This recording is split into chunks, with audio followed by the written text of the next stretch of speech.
بسم الله الرحمن الرحيم الحمد لله رب العالمين والعاقبة للمتقين والصلاة والسلام على أشرف الأنبياء والمرسلين سيدنا وحبيبنا محمد وعلى آله وأصحابه أجمعين السلام عليكم ورحمة الله تعالى وبركاته Aldı bilen Allah subhanahu ve ta'alaga hamdu sana ve süyümlük Peygamberimiz Muhammed sallallahu aleyhi ve sellemge en pak durut salamlarımızını yollagan dekin. Qadirli qeyrindaşlar, Vahiy Penceresi programımızın 27. sanaga kelgeninglarni chin qalbimizdan qarshi olamiz. Hammanglarga ma'lum bo'lgandek, biz bu programmamizda İslam şehidi Seyyid Qutb rahimahullohning Fi Zilalil Qur'an namli tafsirining birinchi parisini diqqatingizga sunib kelyapmiz. Hürmetli qarindoshlar, biz o'tgan soatlik programmamizda, ya'ni 26 son programmamizda Sura Baqaraning 104-oyatidan boshlab 123-oyatlargacha bo'lgan oyatlarning sharhisini boshlagan edik. İnşallah bugün hem yani şu mavzumuzning oxiri biz o'tgan soatda 111-oyatni sharhlab tugatgan bo'ldik. Bugun inshaalloh shuni oxiridan boshlab davomlashtiramiz. Bugungi kichik mavzumuz bo'lsa, o'rtaq da'volar degan mavzudan boshlab diqqatingizda bo'ladi. Mikrofon oldida qarindoshlar Abdullah Yalqun. O'rtaq da'volar. Ondan Qur'oni Karim Yahudilar bilan Nasoralarning umumiy yuzlik qilib kelayotgan da'volari ustida to'xtaladi. Masalan, ular o'zlarining hidoyat ustida ekanligini, jannatga ulardan boshqalarning kirolmaydiganligini da'vo qilishadi. Nihoyat muhim nuqta qarindoshlar. Yahudi va Nasoralar faqat yana har bir firqa, Yahudilarmi o'zlarining hidoyat ustida ekanligini, Nasoralar turib faqatla o'zlarining hidoyat ustida ekanligini, jannatga ulardan boshqalarning kirolmaydiganligini da'vo qilishadi. Yahudilarmi va Nasoralarmi bir vaqtda o'xshashla shu da'voni ilgari surishgan bo'lib, biri yana birini rad qilgan holda uningda haq degandan zarracha asarmi yo'q deyshadi. Yahudilar turib Nasoralarga, Nasoralarda haq deydigan narsadan zarrachilik yo'q desa, Nasoralar turib Yahudilarga nisbatan Yahudilarda haq deydigan narsadan zarrachilik yo'q deb bu da'voni qilishadi. Qur'oni Karim ularning bu da'volarini tilga elish jarayonida amalning mukofotiga doir islomning haqiqiy tasavvurini o'ttirib qo'yib o'tadi. Qani undaqda Alloh subhanahu va taolaning Sura Baqara 111-oyatdan 113-oyatgacha nima deganligiga qarab boqaylik. Alloh subhanahu va taolo deydi-ki: وقالوا لن يدخل الجنة إلا من كان هودا أو نصارى تلك أمانيهم قل هاتوا برهانكم إن كنتم صادقين بلى من أسلم وجهه لله وهو محسن فله أجره عند ربه ولا خوف عليهم ولا هم يحزنون وقالت اليهود ليست النصارى على شيء وقالت النصارى ليست اليهود على شيء وهم يتلون الكتاب كذلك قال الذين لا يعلمون مثل قولهم فالله يحكم بينهم يوم القيامة فيما كانوا فيه يختلفون. Qısqaca tercümesi, ular yani Yahudi bo'lmagan odam hargizmi jannatga kirmaydi dedi. Yahudilar turib deydi-ki, Yahudi bo'lmagan odam hargizmi jannatga kirmaydi. Nasoralarning qarshi bu ish bo'lsa-chi, Nasara bo'lmagan odam hargiz jannatga kirmaydi deyishidi. Alloh deyotdi Qur'oni Karimda. Ularning nima deyishini Alloh haqida. Bu ularning quruq orzusidir dedi Alloh. Tilka amaniyuhum. Bu ularning quruq orzusidir. Ularga agar so'zinglarda rostchil bo'lsanglar, dalilinglarni keltiringlar. Ularga deyinki, agar so'zinglarda rostchil bo'lsanglar, dalilinglarni keltiringlar deb shunday degan. Darvaqa bu narsalarning ne boshqalarning ayrim xususiyatiga bog'liq ish emas. Shunday degan. Undaq emas. Kimki o'zini Allohga topshiradi ekan va amali yaxshi yo'lga mangadi ekan, uningga Parvardigorining dargohida savob bor. Bundaq kishilar uchun oxiratda hech qo'rqinch va g'am qayg'u bo'lmaydi. Yahudilar Nasoralarning hech qanday asosi yo'q deyishidi. Nasoralarmi Yahudilarning hech qanday asosi yo'q deyishidi.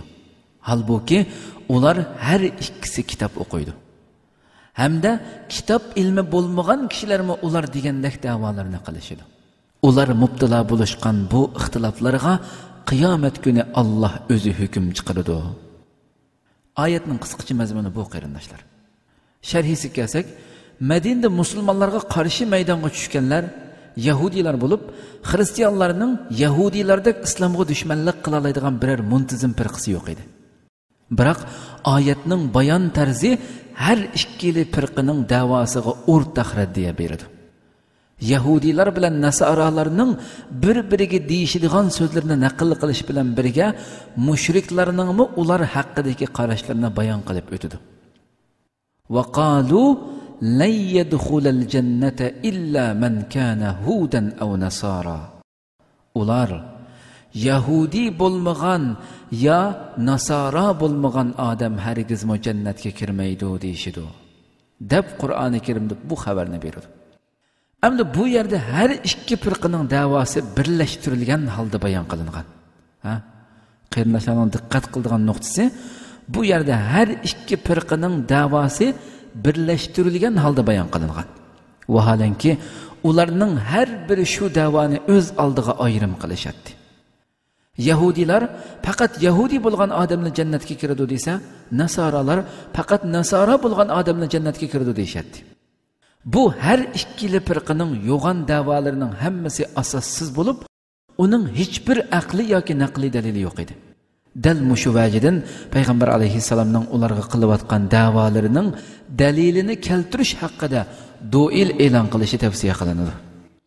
Shunga Alloh subhanahu va taolo payg'ambar alayhissalomga vahiy qilib, ularga shunday degin: "Qul hatu burhanakum in kuntum sodiqin." Ularga aytqinki, agar so'zinglarda rostchil bo'lsanglar, qani unda dalilinglarni keltiringlar degan deb ularni do'ilga chaqirishni Alloh subhanahu va taolo vahiysi bilan buyurdi. Endi bu yerda Alloh taolo amal va mukofotga doir hech bir millatga, hech bir firqaga yoki hech bir kishiga ayrim imtiyozlik muomala qilinmaydigan islom tasavvurining bir muhim qoidasi. Ya'ni Allohning dargohida nom, shuhrat, unvonga qarab emas, balki yaxshiligiga, mukammal bandichiligiga, Allohga bo'lgan qulchiligiga, xolis itoatmanligiga qarab mukofot berilganligi bayon qilinadi. Deydiki Alloh oyatning oxirida: "Bala man aslama wajhahu lillahi wa huwa muhsin, falahu ajruhu 'inda rabbih wa la khawfun 'alayhim wa la hum yahzanun." Undaq emas. Kimki o'zini Allohga topshirdi ekan va amalda yaxshi yo'lga mangadi ekan, uningga Parvardigorining dargohida savob bor. Bundaq kishilar uchun oxiratda hech qo'rqinch va g'am qayg'u bo'lmaydi deb bu nidoni berdi. Yahudilarning mazkur da'vosi buningdan ilgiriki yana bir joyda lan tamassanan naru illa ayyaman ma'duda. Dovzax o'ti bizga yaqinmi kelmaydi. Kep qolgan taqdirdami faqat bir qancha kunlikli bo'ladi deb tilga ilingan bo'lib, Alloh taolo uning raddiya berib, jazo qonunining umumiy prinsipini bala man kasaba sayyi'atan wa ahatat bihi khati'atuhu fa ulaika ashabun nar hum fiha khalidun deb jakarlaganda, dovzax o'ti nima uchun sizlarni ko'ydirmaydik? Sizlar yuqorida faqat bir qancha kunlikli bo'ldi deb da'vo qildinglar. Nima uchun ko'ydirmagidak? Undaq emas. Kimki gunohni tapovat qiladi ekan va gunohkorlikqa cho'mib ketadi ekan, ular ahli dovzaxdir. Ular dovzaxda mangu qoladi deb jakarlagan edi Alloh subhanahu va taolo. Ya'ni gunohkorlarning jazolanishi faqat gunoh o'tkazganligi tufaylidan bo'ladi.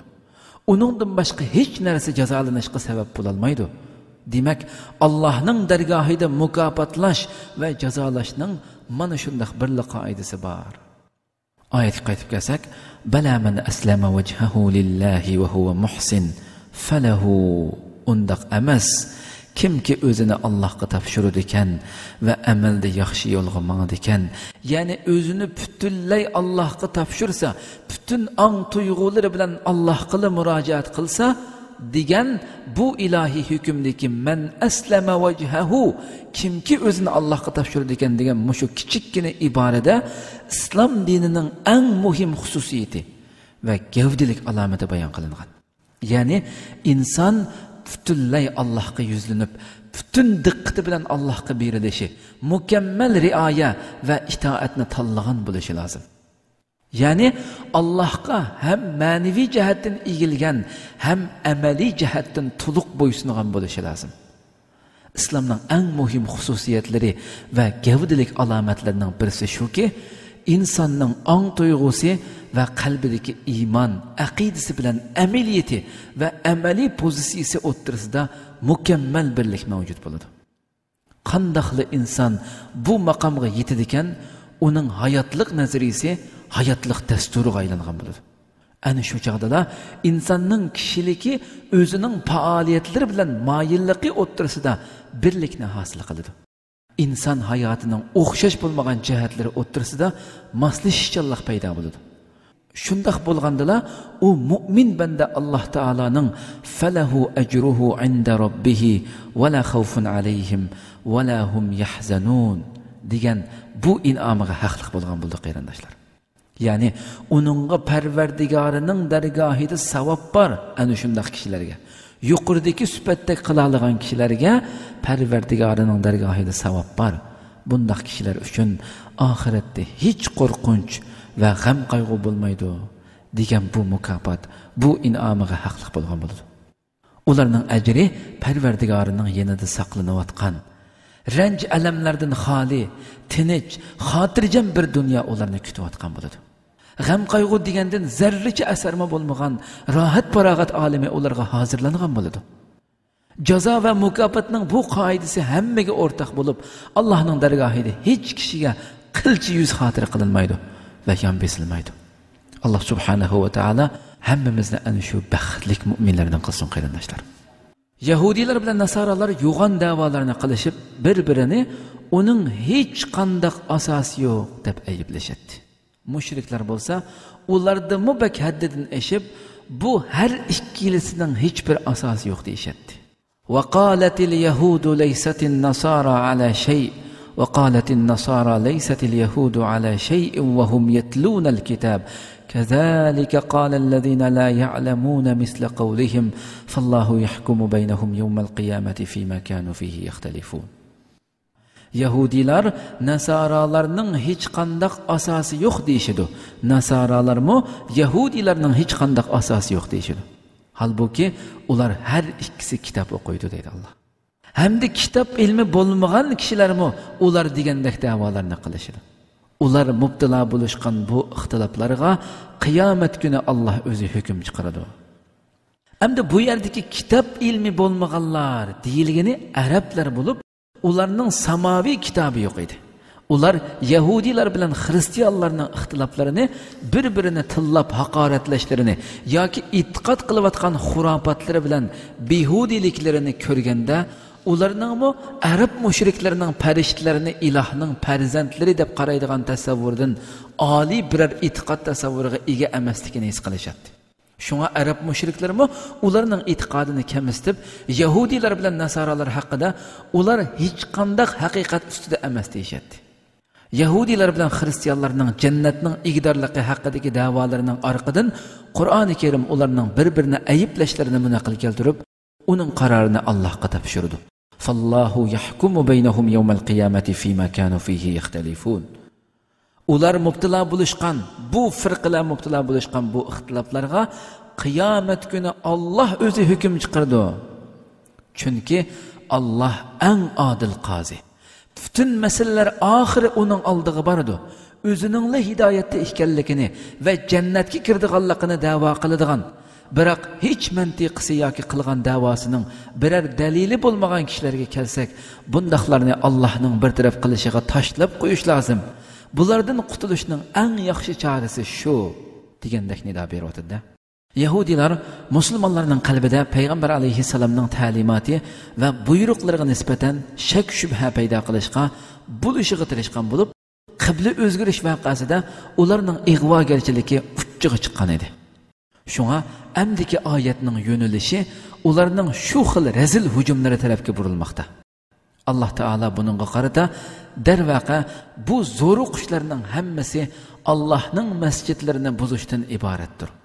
Ularning maqsadi kishilarni Allohning masjidida Allohni aslashdan to'sishdir, deydi.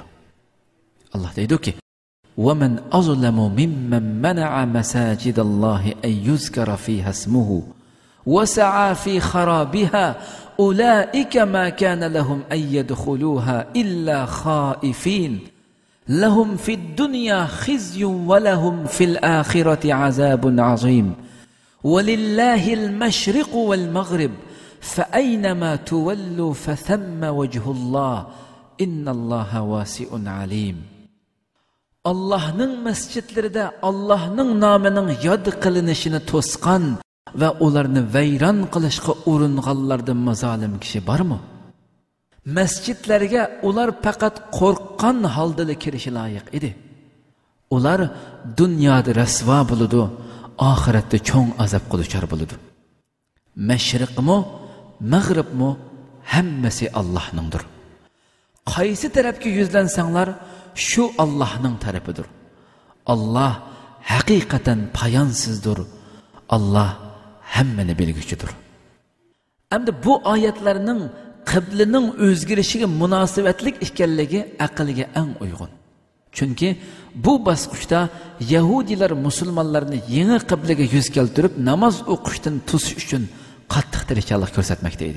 Vaholanki Kabe insaniyet üçün yasalgan tunca ibadetxona bo'lib, en dastlabki qibla hisoblanadi. Bu oyatning nozil bo'lish sabablari haqida yana boshqa rivoyatlar mavjud. Har holda bu oyat masjidlarda Allohning nomini zikri aytishdan to'sish va masjidlarni buzishga tirishish qatorli qilmishlarga nisbatan umumiyuzlik bir hukmni o'ttirg'a qo'ydi. Oyatning davomida shunday qilmishni sodir qilgan kishilarga tegishlik bo'ladigan jazo mutlaqaylanadi. Ulaika ma kana lahum ay yadkhuluha illa khaifin. Masjidlarga undaqlar kirmasligi, agar kirgandimi faqat qo'rqqan holda kirishi kerak edi, deydi. Ya'ni ular qo'g'lanishga, yo'qotilishga, xotirjamlikdan mahrum qilinishga haqliq. Faqat qo'rqinch ichida omonlik izlab Allohning masjidiga kelganlari va masjidning hurmatini saqlaganlari mustasno. Makkaning fathi qilinishida ana shunday voqea yuz bergan edi. Payg'ambar alayhissalom kim masjidi haramda panohlansa omonlikqa erishib deb chakarlagan chaqda Qurayshning barliq osilari masjidi haramga kelib panohlangan edi. Halbuki Payg'ambar alayhissalom bilan uning hamrohlarini shuncha uzun zamonlargacha masjidi haramda ibodat qilishdan to'sqanlar ashular edi. Qur'oni Karim bu xil kishilarning oqibatini texmo oydinlashtirib berib, ularga dunyoda xorliq va oxiratda qattiq azob tayyorlanganligini. Lahum fid dunya khizyun va lahum fil akhirati azabun azim. Ular dunyoda rasvo bo'ladi, oxiratda cho'ng azob quduchar bo'ladi deb aytib beradi. Ba'zi mufassirlar ma kana lahum ay yadkhuluha illa khaifin degan oyatni tafsir qilib, undaq kishilarning masjidlarning hurmatiga rioya qilishi va qo'rqqan holda, aymangan hamda hayo qilgan holda masjidga kirishi vojib. Chunki Allohning masjidiga hurmat qilish, shundaqla Alloh Zul Jalolning shon shavkati va haybatidan aymanish insonning masjidga chunqur ehtirom bilan oyoq besishini taqozo qiladi degan edi. Har holda bu bir tafsir bo'lib, oyatning ma'no doirasi shunday tafsir qilishni o'z ichiga oladi. Biroq valillahil mashriqu val mag'rib. Mashriqmi, mag'ribmi hammasi Allohningdir degan ikkinchi oyat qibla o'zgartirilgan chog'da nozil bo'lgan bo'lg'achqa, biz yuqorqi birinchi oyatni qiblaning o'zgartirishiga bog'lab tushundik. Valillahil mashriqu val mag'rib fa aynama tuwallu fa thamma wajhulloh innalloha wasi'un alim. Mashriqmi, mag'ribmi hammasi Allohningdir. Qaysi tarafga yuzlansanglar, shu Allohning tarafidir. Alloh haqiqatan payansizdir. Allah hammani bilguchidir. Hamda oyatdan ma'lumki, bu oyat qiblaning o'zgartirishiga nisbatan yahudiylarning agar qibla mushu bo'ladigan bo'lsa, undaqda sizlarning Baytul Muqaddas tarafga qarab o'qigan namozlaringlarning hammasi zoya bo'lgan bo'ladi va Alloh uningga oxiratda hech qanday ajr bermaydi deb qilishayotgan ig'vogarchiligiga raddiya o'rnida nozil bo'lgan. Oyatda yahudiylarning u xil qarashlariga raddiya berib, hamma tarafning qibla ekanligi, mayli qaysi tarafga yuzlansin Allohga yuzlangan bo'ladiganligi, ibodat qilgan kishi mayli qayoqqa yuz keltirsin Allohga yuz keltirgan bo'ladiganligi muayyanlashtirib beriladi. Allohning bizga muayyan bir qibla belgilab berishiga kelsak, bu faqat ilohiy yuzlantirish bo'lib, shaksiz itoat qilish lozim. Bu hargizmi shu tarafla Allohning tarafi, boshqasi Allohning tarafi emas deganlik bo'lmaydi. Allah bandalarini hargiz qiyinchilikda qo'ymaydi. Savoblarni azaytmaydi. U bandalarning qalblarini, niyatlarini va butun orzularini nihoyat yaxshi biladi. Nihoyatmi kengchilik sohibi bo'lgan Allah butun niyatlarning egasidir. Innalloha wasi'un alim. Allah haqiqatan poyansizdir. Allah hammani bilguchidir. Qadrli qarindoshlar, shuna qilib bugun Vahiy panjarasi programmamizning 27-soni vaqt munosabati bilan mush yerda oxirlashdi. Inshaalloh kelar qatimga yangi bir son programmamizda sizlar bilan didor ko'rishguncha sizlarni ana shu mehribon egimiz Janobi Alloh subhanahu va taologa topshiramiz. Qadrli qarindoshlar, butun dunyodagi barliq qarindoshlaringiz uchun ijobatlik duolaringlarda duo qilib qo'yishinglarni, shundaqla kamina ojizni ham unutmasliklarini chin qalbimdan umid qilaman va yana bir qatim ana shu Rabbimiz Allohning salomini yo'llash bilan sizlar bilan xo'shlashaman. Assalomu alaykum va rahmatullohi taala va barakatuh.